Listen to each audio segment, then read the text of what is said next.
সুইজারল্যান্ডের আলোচনা টেবিলে এমন একটা কূটনৈতিক ঘটনা ঘটেছে যেটা শুধু আমেরিকা বা ইসরায়েলের নীতি নির্ধারকদের নয়, পুরো আন্তর্জাতিক গোয়েন্দা জগৎকেই নতুন করে ভাবিয়ে দিয়েছে। আমেরিকা ভেবেছিল তারা ইরানকে টেবিলে বসিয়ে একটা ঐতিহাসিক সাফল্য পেয়েছে, কিন্তু পর্দার আড়ালে ঠিক কি চলছিল সেটা যখন পরিষ্কার হলো, তখন ওয়াশিংটন এবং তেল আবিব বুঝতে পারল তারা যে ফাঁদে পা দিয়েছে সেটা আসলে তাদেরই সাজানো চুক্তির ভেতরে লুকিয়েছিল। কিন্তু প্রশ্ন হচ্ছে, আসলে ইরান কিভাবে একটি পরাশক্তিকে তাদের নিজেদের পাতা ফাঁদে ফেললো, আর এর পেছনে লুকিয়ে থাকা সেই চরম ভয়ঙ্কর সত্যটা কি? আর এখান থেকেই শুরু হচ্ছে আসল আলোচনা। কয়েকদিন আগে সুইজারল্যান্ডে যুক্তরাষ্ট্র এবং ইরানের মধ্যে যে সমঝোতা বা মুচকেলা সই হয়, সেটা নিয়ে হোয়াইট হাউস থেকে শুরু হয় এক ধরনের বিজয়ী সুর। মার্কিন প্রেসিডেন্ট ডোনাল্ড ট্রাম্প এবং ভাইস প্রেসিডেন্ট জেডি ভ্যান্স প্রকাশ্যে দাবি করেন যে তারা ইরানকে বাধ্য করেছেন। তাদের ভাষ্য অনুযায়ী ইরান তাদের সমস্ত পারমাণবিক স্থাপনায় আন্তর্জাতিক পরিদর্শকদের সর্বোচ্চ স্তরের প্রবেশের অনুমতি দিতে সম্মত হয়েছে। পশ্চিমা মিডিয়ায় এটাকে উপস্থাপন করা হয় এ শতাব্দীর অন্যতম বড় কূটনৈতিক সাফল্য হিসেবে।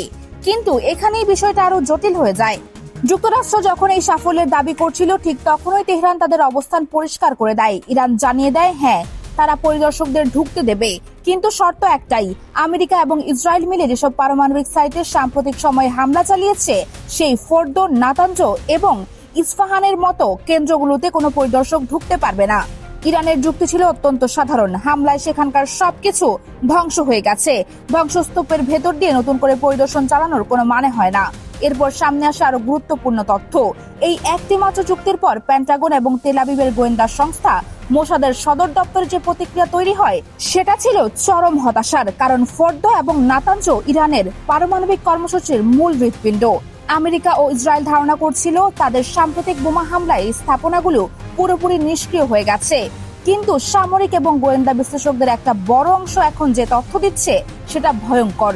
তাদের মতে মাটির শত শত ফুট নিচে থাকা এই সেন্ট্রিফিউজগুলো আসলে একদমই অক্ষত আছে। ইরান অত্যন্ত সুকৌশলে ধ্বংসের একটি নাটক সাজিয়েছে, যাতে আইএইএ বা আন্তর্জাতিক পরিদর্শকরা ওই সাইটগুলোর ভেতরে প্রবেশ করতে না পারে। আর এই জায়গাটাই এখন সবচেয়ে বেশি আলোচনায়। এই লুকোচুরির পেছনে মূল লক্ষ্যটা কি?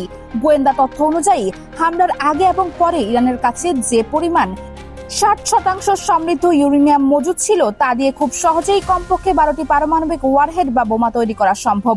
ধ্বংসের আড়ালে আন্তর্জাতিক নজরদারি থেকে একেবারে মুক্ত থেকে মাটির নিচে ইরান যদি সত্যিই এই অস্ত্র তৈরির কাজ সম্পন্ন করে ফেলে, তবে মধ্যপ্রাচ্যের পুরো ক্ষমতার ভারসাম্য এক রাতের মধ্যে বদলে যাবে। এখন যদি বোমা তৈরি হয়ে যায়, তবে সেটা পৌঁছাতে হবে টার্গেটে। এখানেই আসে উত্তর কোরিয়ার ভূমিকা। বিশ্লেষকদের মতে কিম জং উনের দেশ থেকে গোপনে ইরানে আনা 12,000 কিলোমিটার রেঞ্জের আইসিবিএম বা আন্তঃমহাদেশীয় ব্যালিস্টিক মিসাইলগুলোর সাথে এই পারমাণবিক ওয়ারহেডগুলোর সরাসরি যোগসূত্র তৈরি হওয়ার সম্ভাবনা দিন দিন শক্তিশালী হচ্ছে। অর্থাৎ বোমাও যদি তৈরি হয়ে থাকে এবং সেটা বহন করার মতো ক্ষমতাও যদি তাদের হাতে এসে থাকে, তবে সুইজারল্যান্ডের এই চুক্তি নিয়ে ইরান আসলে শুধু সময় ক্ষেপণই করছে। তাদের মূল লক্ষ্য হলো আটকে থাকা শত শত বিলিয়ন ডলারের তহবিল ফেরত পাওয়া। একবার সেই অর্থ দেশে এলেই তারা হয়তো পরবর্তী কৌশলগত পদক্ষেপ নিতে পারে। কিন্তু আন্তর্জাতিক বিশ্লেষকরা এখন অন্য প্রশ্ন তুলছেন। ইরানের এই কূট কৌশলের কারণে সবচেয়ে বেশি যে দেশটি এখন অস্তিত্বের সংকটে ভুগছে, সেটা হলো ইসরায়েল। তেল আবিবের মন্ত্রিসভায় এখন চরম উত্তেজনা বিরাজ করছে। ইসরায়েলের কঠোরপন্থী জাতীয় নিরাপত্তা মন্ত্রী ইতামার বেন গাভির প্রকাশ্যে মার্কিন ইরান চুক্তির বিরোধিতা করে বলেছেন, যুক্তরাষ্ট্রের এই চুক্তি ইসরায়েলের জন্য বাধ্যতামূলক নয়। তার দাবি, প্রয়োজনে বাইরের যে কোনো শক্তির নির্দেশ অমান্য করে ইসরায়েল একাই তেহরানের মোকাবেলা করবে।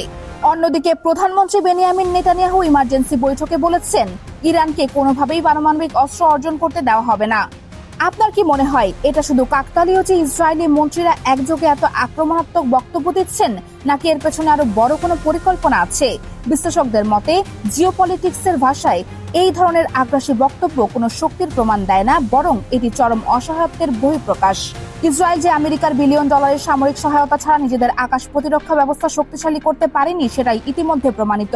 সেই দেশ যখন আমেরিকার সাথে চুক্তি হয়ে যাওয়ার পর একা পারমাণবিক ক্ষমতা সম্পন্ন ইরানের বিরুদ্ধে যুদ্ধে যাওয়ার হুমকি দেয়, তখন সেটাকে আন্তর্জাতিক মহল আর কোনো ভয়ের কারণ হিসেবে দেখছে না। এরপর সামনে আসে মোসাদের চরম ব্যর্থতার গল্প। ইসরায়েলি মন্ত্রীদের এই হতাশার পেছনে মূল কারণটি এসেছে তাদের গোয়েন্দা সংস্থা মোসাদ থেকেই। একসময় ইরানের ভেতরে মোসাদের গুপ্তচর নেটওয়ার্ক ছিল অত্যন্ত শক্তিশালী, কিন্তু সাম্প্রতিক সংঘাতের পর থেকে ইরানের আইআরজিসির কাউন্টার ইন্টেলিজেন্স ইউনিটের ধারাবাহিক অভিযানের ফলে ইরানের ভেতরে থাকা মোসাদের স্পাই নেটওয়ার্ক এবং স্লিপার সেলগুলো প্রায় পুরোপুরি ধ্বংস হয়ে গেছে। মাটি পর্যায়ের মোসাদ এখন প্রায় অন্ধ, তবে তাদের স্যাটেলাইট এবং সিগন্যাল ইন্টেলিজেন্স অন্তত এতটুকু নিশ্চিত করেছে যে ফোর্দো এবং নাতানজের গভীরে কিছু একটা এমন তৈরি হচ্ছে যা ইসরায়েলের জন্য চূড়ান্ত হুমকি। মোসাদ নেতানিয়াহুকে যে মূল বার্তাটি দিয়েছে বলে ধারণা করা হচ্ছে সেটা হলো ইরানকে পারমাণবিক অস্ত্র অর্জন থেকে ঠেকানোর সময় অনেক আগেই শেষ হয়ে গেছে, আর এই কারণেই পরবর্তী কয়েকদিন চরম সংবেদনশীল। পুরো পরিস্থিতি যদি আমরা কৌশলগতভাবে বিশ্লেষণ করি তবে দেখা যাবে ইরান যে কয়েকটি স্টেপ ফেলেছে সেগুলো ছিল দীর্ঘমেয়াদী পরিকল্পনার অংশ। তারা বুঝেছিল ইসরায়েল বা আমেরিকা যে কোনো সময় তাদের উপর হামলা চালাতে পারে। তারা সেই হামলাকেই একটি ঢাল হিসেবে ব্যবহার করার প্রস্তুতি নিয়ে রেখেছিল। আর তারা আমাদের উপর বোমা ফেলেছেন। এখন ধ্বংসস্তূপে পরিদর্শক পাঠানোর কোনো যৌক্তিকতা নেই। এই যুক্তিটি এমনভাবে উপস্থাপন করা হয়েছে যে আন্তর্জাতিক আইনের খুঁটিনাটিতে এর বিরোধিতা করা অত্যন্ত কঠিন। ট্রাম্প প্রশাসন হয়তো ভেবেছিল তারা দ্রুত একটি চুক্তির মধ্যে সাফল্য দেখাতে পারবে, কিন্তু তেহরান তো অনেক আগে থেকেই দাবার বোর্ডে পরবর্তী 5-7টি চাল ভেবে রেখেছিল। এর পরিণতি কি হতে পারে? প্রথমত, মধ্যপ্রাচ্য এখন আর পূর্বের মতো নয়। ইরান যদি সত্যি পারমাণবিক অস্ত্রের অধিকারী হয়ে যায় তবে সৌদি আরব, তুরস্ক বা মিশরের মতো আঞ্চলিক শক্তিগুলো নিজেদের পারমাণবিক কর্মসূচি শুরু করতে বাধ্য হবে। এর ফলে গোটা অঞ্চলে একটি ভয়াবহ অস্ত্র প্রতিযোগিতা শুরু হওয়ার ঝুঁকি রয়েছে। দ্বিতীয়ত, ইসরায়েল এখন চরমভাবে একা। আমেরিকা যখন কূটনৈতিক পথে হাঁটার সিদ্ধান্ত নিয়েছে, তখন ইসরায়েল যদি এককভাবে কোনো পূর্ণাঙ্গ সামরিক অভিযান চালাতে চায় সেটা হবে আত্মঘাতী। আগামী কয়েক সপ্তাহ খুবই গুরুত্বপূর্ণ। সুইজারল্যান্ডের চুক্তির আওতায় ইরানের আটকে থাকার অর্থ যখন দেশে ফিরতে শুরু করবে তখন তেহরান কি পরবর্তী পদক্ষেপ নেয়, সেটাই এখন বিশ্ব রাজনীতির সবচেয়ে বড় প্রশ্ন। এখন পুরো বিশ্বের নজর সেদিকেই। পরবর্তী কয়েকদিন পরিস্থিতি কোন দিকে যায় সেটাই এখন সবচেয়ে বড় প্রশ্ন। আর যদি পরিস্থিতি আরো খারাপের দিকে যায় তাহলে এর প্রভাব শুধু মধ্যপ্রাচ্যে সীমাবদ্ধ থাকবে না, গোটা বিশ্বের ভূরাজনীতি এবং অর্থনীতিতে তার প্রচন্ড প্রভাব পড়বে। ধ্বংসের দোহাই দিয়ে পরিদর্শকদের বাধা দেওয়ার এই কূটকৌশল কি প্রমাণ করে না যে ইরান ইতিমধ্যেই তাদের চূড়ান্ত লক্ষ্যে পৌঁছে গেছে? আর আমেরিকার এই চুক্তির পর একা হয়ে যাওয়া ইসরায়েল কি সত্যি নতুন এই ভূরাজনৈতিক সমীকরণে টিকে থাকতে পারবে? এই পুরো ঘটনাকে আপনি কিভাবে দেখছেন? আপনার বিশ্লেষণ কমেন্টে জানাতে পারেন। ভূরাজনীতির এমন আরো গভীর এবং তথ্যবহুল বিশ্লেষণের জন্য চ্যানেলটি সাবস্ক্রাইব করুন। দেখা হবে পরের এপিসোডে।